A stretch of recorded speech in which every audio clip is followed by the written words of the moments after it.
आप देख रहे हैं न्यूज इंडिया टीवी, आपकी आवाज आपके साथ। वक्फ बोर्ड को समाप्त कर सनातन बोर्ड का होना चाहिए। वृंदावन में रक्षा संघ की एक संगोष्ठी भागवत मंदिरम आचार्य बद्रीश महाराज की अध्यक्षता में आयोजित की गई। संगोष्ठी में प्रधानमंत्री श्री नरेंद्र मोदी जी से मांग की गई है कि वक्फ बोर्ड को पूरी तरीके से समाप्त कर सनातन बोर्ड का गठन किया जाए।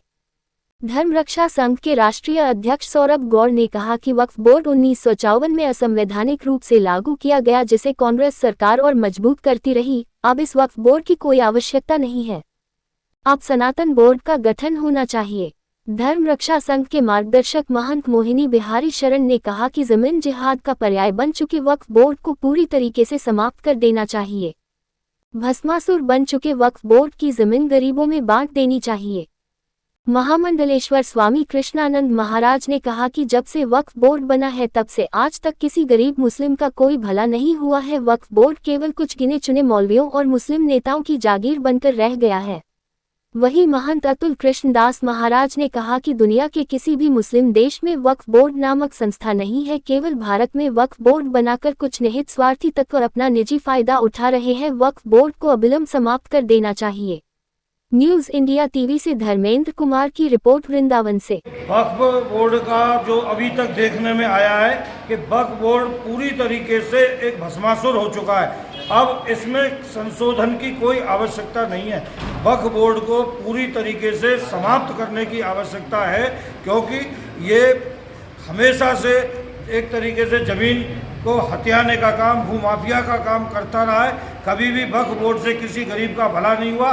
इसलिए मैं प्रधानमंत्री नरेंद्र मोदी जी से ये आग्रह करता हूं कि बजाय वक्फ बोर्ड में कोई संशोधन करने के इस बिल को पूरी तरीके से समाप्त कर दिया जाए और वक्फ बोर्ड के साथ में हमें हमारा सनातन बोर्ड अलग से दिया जाए। और वक्फ बोर्ड जब समाप्त हो जाएगा तब सनातनियों के लिए एक सनातन बोर्ड का गठन होकर हम अपनी ज़मीनों को अपने मंदिर देवालयों के लिए अच्छी तरीके से प्रयोग कर पाएंगे। जय श्री राम।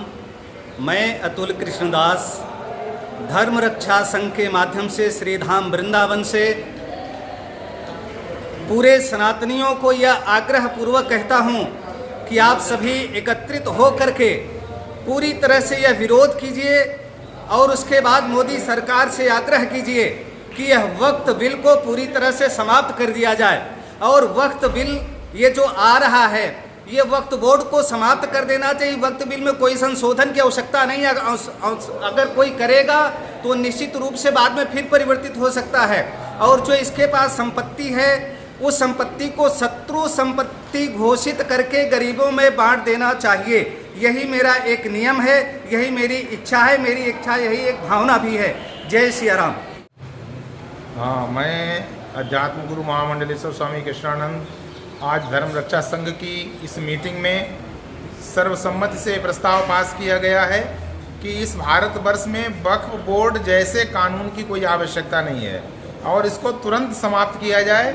और जिस तरह से जब पंडित जवाहरलाल नेहरू प्रधानमंत्री होते हुए वक्फ बोर्ड जैसा काला कानून ला सकते हैं, तो हमारे माननीय प्रधानमंत्री मोदी जी इस कानून को, इस बिल को क्यों नहीं समाप्त कर सकते हैं। अभी तो संशोधन बिल जो पेश हो रहा है वो पेश हो, उसके बाद मैं भारतीय जनता पार्टी से, केंद्र सरकार से मांग करते हैं कि त्वरित रूप से इस वक्फ बोर्ड कानून को समाप्त किया जाए। मैन जी, आज के बारे में बताएं। आज धर्म रक्षा संघ की राष्ट्रीय कार्यकारिणी की बैठक हुई है। इसमें निर्णय लिया गया कि वक्फ बोर्ड पूर्ण तरह से समाप्त किया जाए। भारतीय जनता पार्टी जो सरकार है, जिस तरह से नेहरू ने इस कानून को लाया है, उसी प्रकार से मोदी सरकार को भी इस कानून को समाप्त कर देना चाहिए। अगर संशोधन करते हैं तो इस तरह का संशोधन होना चाहिए कि भविष्य में आके हमारी भूमि को, हमारी ज़मीनों को, हमारे मंदिर देवालयों को नहीं अतिक्रमण कर सकें। और हमें पूर्ण विश्वास है इस संशोधन बिल पर, और निश्चित ही ये पूरे देश के लिए सराहनीय बिल होगा। मैं आज अपनी केंद्र सरकार से केवल एक ही प्रार्थना करूंगा कि ये जो काला कानून वक्फ बोर्ड है, बिल्कुल ही समाप्त कर देना चाहिए। इसका कोई औचित्य नहीं है। और अगर समाप्त करने की स्थिति में ना आ पाएँ तो ऐसा संशोधन करना चाहिए। हमारा सनातन बोर्ड भी हमारे हिंदुओं को देना चाहिए। और जो हिंदुओं की संपत्ति वक्फ बोर्ड ने अपनी हत्याई हुई है, सारी संपत्ति को देकर सनातन बोर्ड में दे देना चाहिए, जिससे सनातन बोर्ड इस संपत्ति का सेवा कार्य में उपयोग कर सके। मेरी केवल यही मांग है। आप देख रहे हैं न्यूज़ इंडिया टीवी, आपकी आवाज़ आपके साथ।